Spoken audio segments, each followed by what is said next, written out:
Hi, One SBR Videos. I'm Peter Loshak. It's late Friday afternoon, the Friday before Week 14 in the NFL. We are going to talk with Chris Andrews from AgainstTheNumber.com. Get his thoughts on a couple of plays in the NFL that might still have betting value at this late point in the week.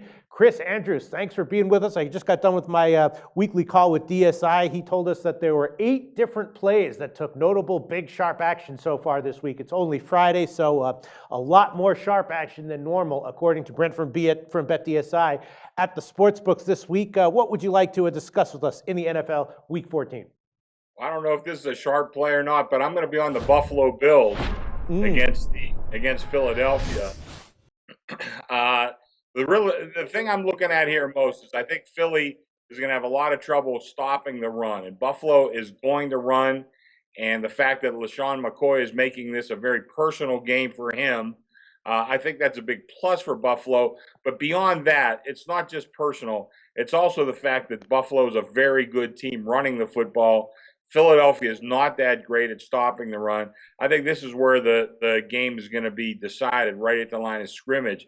The other thing that really has kind of flown by with all the bluster from Rex Ryan and a lot of stuff from LaShawn McCoy this week as well is the fact that Tyrod Taylor is really playing some very good football. Sure. The guy finally got his chance after 5 or 6 years of sitting on the bench, and he's played pretty darn good. And you got Sam Bradford coming back, who did come back last week, played okay. But, you know, Peter, he only got 120 yards passing. He did have 2 touchdowns.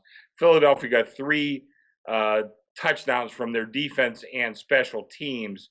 So I don't think that we're seeing a great Philadelphia team. I think you're still seeing Buffalo's 1 game behind the wild card, the 3-way tie for the wild card spot in the AFC. I think they come out with a very strong effort. I like Buffalo in this one. I agree with you, Chris Andrews. There's been a lot of bouncing back and forth movement on this one, and I like Philly a lot last week against the Pats, but in general, I definitely still have Philly down firmly in the category of head case team that kind of want to look to bet against most weeks unless there's certain special situations. All right, I'm agreeing with you. Hopefully we're both right. Chris Andrews, what's the second game you'd like to bring up? I'm going to take the Oakland Raiders over the Denver Broncos. First of all, I'll tell you right now, side, Chris Andrews, that was one of the big sharp plays according to Brent from BetDSI this week. Well, that doesn't make me feel any worse. I got to tell you, that's good to hear. Well, really, first let's start with the Oakland side. I think their defense has been a little inconsistent this year. There's no question about that.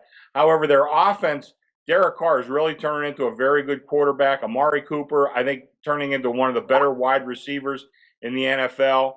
And, he's still a very young player. Doesn't have a lot of touchdowns. I think only 4 for the season. But he really does open up that offense. On the other side of the ball, there's 17 players for Denver that have missed time this week.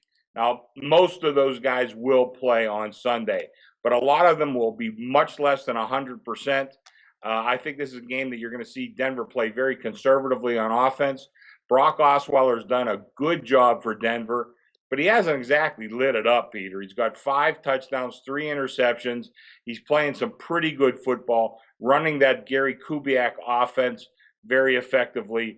But I don't see where they get off laying 7 points, and that's why I'm on the dog. I played it a little early. I actually took 7.5. But I think if you can get 7 in this game, that's still pretty good value on Oakland.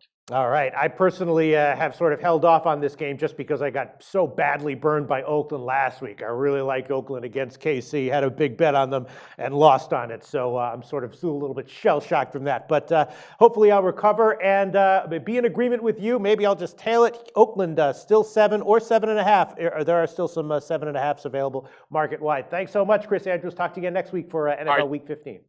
Thank you, Peter.